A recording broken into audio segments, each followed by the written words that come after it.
Hi viewers, welcome to our channel. ప్రస్తుతం మనతో పాటు సీనియర్ జర్నలిస్ట్ దాము బాలస్ అన్నారు. వారితో మాట్లాడదాం. నమస్కారం సార్.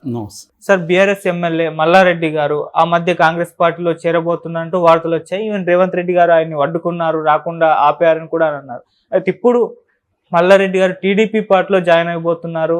చంద్రబాబు గారి సమక్షంలో అక్కడ టీడీపీ అధ్యక్ష బాధ్యత కూడా స్వీకరించబోతున్న వార్తలు అయితే వినిపిస్తున్నాయి సార్. మరి ఆయన టీడీపీలో చేరుతున్నారా లేదా, మీ ఒపీనియన్ సార్? యాక్చువల్గా ఈ న్యూస్ నిజానికి పాత న్యూస్, మళ్ళీ ఇప్పుడు కొత్తగా వస్తుంది. ఆయన గతంలో కూడా టీడీపీలో చేరతాడు, టీడీపీ తెలంగాణ ప్రెసిడెంట్గా మల్లారెడ్డి అన్న వార్తలు వచ్చాయి. అయితే ఇప్పుడు కొంత రిలయబుల్గా చెబుతున్నారు. ఎందుకంటే మల్లారెడ్డి గతంలో తెలుగుదేశంలోనే ఆయన రాజకీయ ప్రస్థానం ప్రారంభమైంది. ఆ తర్వాత తెలుగుదేశం ఖాళీ అయ్యేసరికి అందరితో పాటు ఆయన కూడా బీఆర్ఎస్లో చేరిపోయాడు. బీఆర్ఎస్లో మంత్రిగా ఉన్నాడు. దాని తర్వాత రేవంత్ రెడ్డి మొదటి నుంచి కూడా కొంతమంది మీద టార్గెట్ చేశాడు. అందులో మల్లారెడ్డి ఒకడు.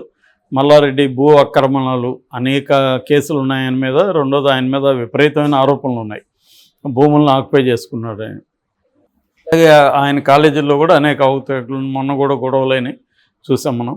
సో ఇప్పుడు ఆయన మీద కేసులు విపరీతంగా ఉన్నాయి. ఆయన అరెస్ట్ చేసే పరిస్థితి కనబడుతుంది.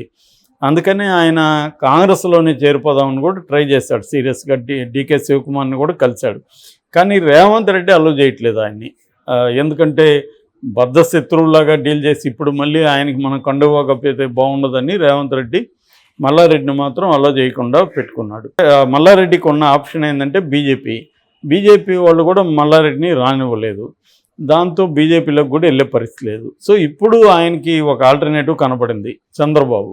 ఎందుకంటే చంద్రబాబు ఇప్పుడు మళ్ళీ రివైవ్ చేస్తున్నాడు. ఇంతకుముందు అంటే తెలుగుదేశాన్ని నిర్వీర్యం చేసి వెళ్ళిపోయాడు చంద్రబాబు. చివరికి ఎన్నికల్లో కూడా పార్టిసిపేట్ చేయలేదు. సో ఇప్పుడు రివైవ్ చేస్తున్నాడు. ఎందుకంటే బీజేపీకి ఒక ప్లాన్ ఉంది. తెలంగాణలో మనం నెక్స్ట్ అసెంబ్లీలో గెలవాలంటే టీడీపీ జనసేనలతో కలిసి అక్కడ ఎలాగైతే కూటమి ఫామ్ అయినామో ఇక్కడ కూడా అలా కూటమి ఫామ్ అయితే మనం గెలిచే అవకాశం ఉంది. అక్కడంటే టీడీపీ ప్రధానంగా ఉంది కాబట్టి టీడీపీకి సంబంధించిన సీఎం చంద్రబాబు. ఇక్కడైతే బీజేపీ ప్రధానంగా ఉండే అవకాశం ఉంది. టీడీపీ అండ్ జనసేన మైనర్ పార్ట్నర్స్గా ఉంటారు. బీజేపీ మేజర్ పార్ట్నర్గా ఉంటుంది కాబట్టి బీజేపీ వ్యక్తే సీఎం అవుతారు. ఇది బీజేపీకి ఉన్న అండర్స్టాండింగ్. చంద్రబాబు పరిస్థితి ఏంటంటే చంద్రబాబుకి 2029లో కూడా ఒంటరిగా పోటీ చేసే ఆలోచన లేదు. ఎందుకంటే మళ్ళీ జగన్ భయం అయితే ఆయనకుంది. మాట్లాడితే జగన్ పోతాం అంటున్నాడు. మేబీ ఆయనకి దెయ్యంలాగా జగన్ కల్లా కూడా వస్తున్నాడేమో తెలియదు. ఎందుకంటే ఆ భయం అయితే ఉంది. ఎందుకంటే 40% ఉంది. వీళ్ళ ఖచ్చితంగా ఆయనకి తెలుసు మనం ఇచ్చిన హామీలు నెరవేర్చలేము.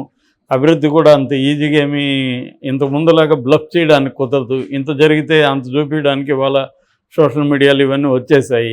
కాబట్టి ఇవాళ హైదరాబాద్ నేనే కట్టానంటే ఎంత కామెడీ అయిపోయిందో అలాగా అమరావతిది ఆల్రెడీ మళ్ళీ ఈ విజువల్స్ వస్తున్నాయి, గ్రాఫిక్ విజువల్స్, మెగా సిటీ అని ఇవన్నీ గ్రాఫిక్స్ చూస్తున్నాం. ఇది కామెడీ అయిపోతుంది తప్ప నిజంగా అంత ఫండ్స్ వచ్చి త్వరగా అయ్యేది కాదు. అదే ఒక 20-30 ఏళ్ళు పడుతుంది. ఇప్పటికిప్పుడు మోడీ వచ్చి 1 లక్ష కోట్లు 2 లక్షల కోట్లు ఇచ్చేసి అయ్యేది కాదు. సెల్ఫ్ ఫైనాన్స్ అనేది కూడా అవన్నీ కబుర్లు చెప్పడానికి బాగానే ఉంటాయి కానీ జరిగే పని కాదు. అది ఆయనకు తెలుసు. అమరావతిని చేయలేం, పోలవరం కూడా ఈయన పీరియడ్లో కంప్లీట్ కాదు, విశాఖ ఉక్కు ప్రైవేటీకరణ అయిపోతుంది. ఇవన్నీ నెగిటివ్ ఆస్పెక్ట్లు. ఎందుకంటే ఇతను గట్టిగా మోడీని బెదిరించి తెచ్చుకునే పరిస్థితులు ఇతను లేడు. ఎందుకంటే ఇతని జుట్టు కూడా మోడీ చేతిలో ఉంది. ఇతనికి కేసులు ఉన్నాయి. రేపు ఇతను బయటికి వెళితే వేరే పద్ధతిలో మోడీగా నిలబడ్డాడంటే మాత్రం చంద్రబాబుకు వాసిపోతుంది. అందుకని చంద్రబాబుకి ఇవన్నీ తెలుసు. కాబట్టి చంద్రబాబుకి ఏంటంటే అత్యంత డిఫెన్స్లో ఉంటాడు చంద్రబాబు. అఫెన్స్లో ఉండడు.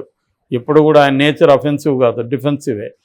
సో అందుకనే తెలుగుదేశం వాళ్ళు ఎవరిని కలిసినా చంద్రబాబు మీద అసంతృప్తి వ్యక్తం చేస్తూ ఉంటారు మన దగ్గర. ఏం సార్ ఈయన ఎట్లున్నాడే అనేసి. సో జగన్ మీద వ్యతిరేకతతో గెలవడం తప్ప చంద్రబాబు మీద పాజిటివ్ ఓటు కాదని సాక్షాత్తు రాధాకృష్ణే రాశాడు. సో క్లియర్గా ఏంటంటే చంద్రబాబు తన ఫెయిల్యూర్స్ని ఉంటాయి కాబట్టి కంట్రోల్లోనే ఉంటాడు, మోడీ కంట్రోల్లో. అందువల్ల ఇక్కడ కూడా చంద్రబాబు మైనర్ పార్ట్నర్ కాబట్టి బీజేపీ అధికారంలోకి వస్తుంది అనేది వాళ్ళకు ఉంది. సో ఈ కాంటెక్స్లో మల్లారెడ్డికి ఏమి ఇప్పుడు ఆల్టర్నేటివ్గా ఏంటంటే తెలుగుదేశంలో జాయిన్ అయిపోయి తెలుగుదేశానికి ఎట్టా ఫండ్ ఉండేవాళ్ళు కావాలా. తెలుగుదేశం ఏం ఆలోచిస్తూ ఉంటుందంటే ఫండ్ ఎవరు డబ్బులు పెట్టేవాడే ప్రెసిడెంట్. ఇక్కడ రేపు పొద్దున్న చూస్తూ ఉండు, ఏ డబ్బులు లేనివాడిని ఎవరిని బెటర్ ఇక్కడ. ఇంతకుముందు కూడా కాసాని జ్ఞానేశ్వర అతనే ఆ మధ్య కూడా అన్నాడు, నేను బోలో డబ్బులు ఖర్చు పెట్టాను, మొత్తం నేనే నడిపాను పార్టీని అని. అలా నడిపేవాడిని చంద్రబాబు పెడతాడు ఇక్కడ. అందుకని మల్లారెడ్డి అయితే అది నడపగలడు. ఆయన దగ్గర డబ్బులు ఉంది, ఖర్చు పెట్టగలడు.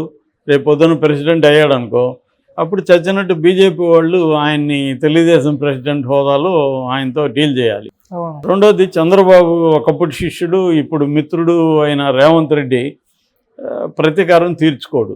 ఎందుకంటే చంద్రబాబు ఆపుతాడు కదా, సరే అయిపోయింది, ఎవడు ఇక్కడ ఆగిపోయి చంద్రబాబుకు తెలుసు కదా ఎలా మాట్లాడాలో రేవంత్ రెడ్డితో, ఎవడిక్కడ నీతి నిజాయితీ ఉన్నదా, జరిగిందిలే, మీకు ఏమైనా ఉంటే సాల్వ్ చేస్తాను నేను, మీ ఇద్దరి మధ్య ఇష్యూస్ ఏమైనా ఉంటే చూసుకుందాం, వదిలేసాయని చెప్తాడు.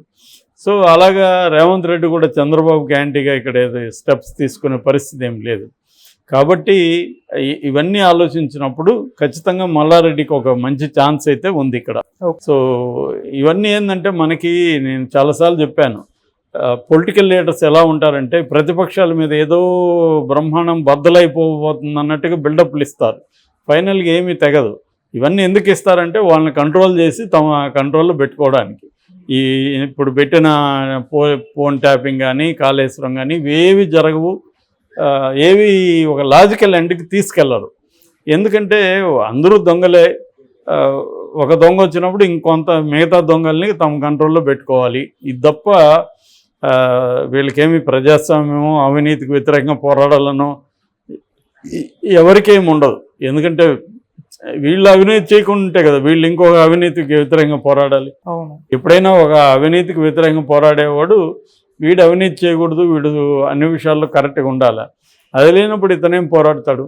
ఏంటంటే కక్ష తీర్చుకోవడం ఒకటి ఉంటుంది, రెండోది కంట్రోల్ చేయడం అనేది కనిపిస్తుంది. ఈ కేసులను పెట్టుకొని వాళ్ళని కంట్రోల్ చేయడం, రెండోది మనం చేసే అక్రమాల అవినీతికి వ్యతిరేకంగా వాళ్ళని పోరాటనీయకుండా చేయడం, బలహీనపరిచేయడం, ఇది వీళ్ళ స్ట్రాటజీ.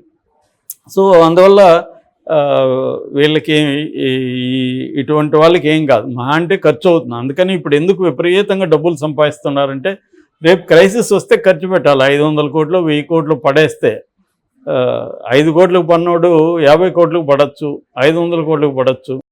కాబట్టి ఇదే నడుస్తుంది అంతా. ప్రతి ఒక్కడికి ఒక ధర ఉంటుంది. ఆ ధర ₹1,00,000 వాడు అవినీతి చేయకపోవచ్చు, ₹1,00,000 ఇస్తే అవినీతి చేయొచ్చు. లేదా వాడు చేయకపోతే వాడు భార్యో కూతురో కొడుకో, డాడీ నువ్వు మాకేమీ చేసింది లేదు, ఇప్పుడు ఏదో మంచి అవకాశం వచ్చింది తీసుకొని ప్రెజర్ చేస్తారు. కాబట్టి ఇవన్నీ ఫ్యాక్టర్స్ చంద్రబాబు లాంటి వాళ్ళకి, మల్లారెడ్డి లాంటి వాళ్ళకి బ్రహ్మాండంగా తెలుసు. అందుకని మల్లారెడ్డి ఈ స్కెచ్ చేసినట్టు కనబడుతుంది. చంద్రబాబు కూడా అలాంటి వాళ్ళే కావాలి. సో పెట్టే అవకాశం అయితే ఉంది క్లియర్గా. సో రేవంత్ రెడ్డిని డీల్ చేసుకోగలడు చంద్రబాబు. ఆ రకంగా వచ్చినప్పుడు మల్లారెడ్డి సేఫ్ అవుతాడు. సో ఎప్పుడైనా పెద్ద ఇబ్బందులు ఉన్నప్పుడు ఇవన్నీ ఆలోచించి వీళ్ళు ప్లాన్ చేసుకుంటారు. అందుకని ఒక సామెత ఉంది, నువ్వు దొంగతనం చేసినా కూడా చిల్లర దొంగగా ఉండకరా, 100 కోట్లు 1000 కోట్లు దొంగతనం చెయ్యి అని. అదేదో సామెత ఉంది కదా, బ్యాంకులో నుంచి దోచుకొని వస్తుంటే బయట ఒకడు వస్తూ ఉంటాడు, ఎందుకురా ఇంత కష్టపడి దోచుకొని వస్తున్నావు, పోలీసులు ఉన్నారు అక్కడ దొరికిపోతావు, నేను చూడు రాయల్గా వెళ్ళి లోన్ పేరుతో 1000 కోట్లు తీసుకొని వస్తున్నాను, నన్ను ఓడి పట్టుకోవడానికి. సో అది నువ్వు బ్యాంకులో పోయి వాళ్ళని బెదిరించో కన్నం వేసో తెచ్చే బదులు రాయల్గా వెళ్ళి లోన్ తీసుకొని 1000 కోట్లు లోన్ తీసుకొని వస్తే నువ్వు ఎగ్గొట్టేయచ్చు. వాళ్ళందరూ ఇప్పుడు మనల్ని పరిపాలిస్తున్న వాళ్ళందరూ చాలామంది అలాంటి ఎగ్గొట్టిన బ్యాచే కదా. సో ఈ యాంగిల్లో తీసుకున్నప్పుడు మల్లారెడ్డి ఖచ్చితంగా మనకి తెలుగుదేశం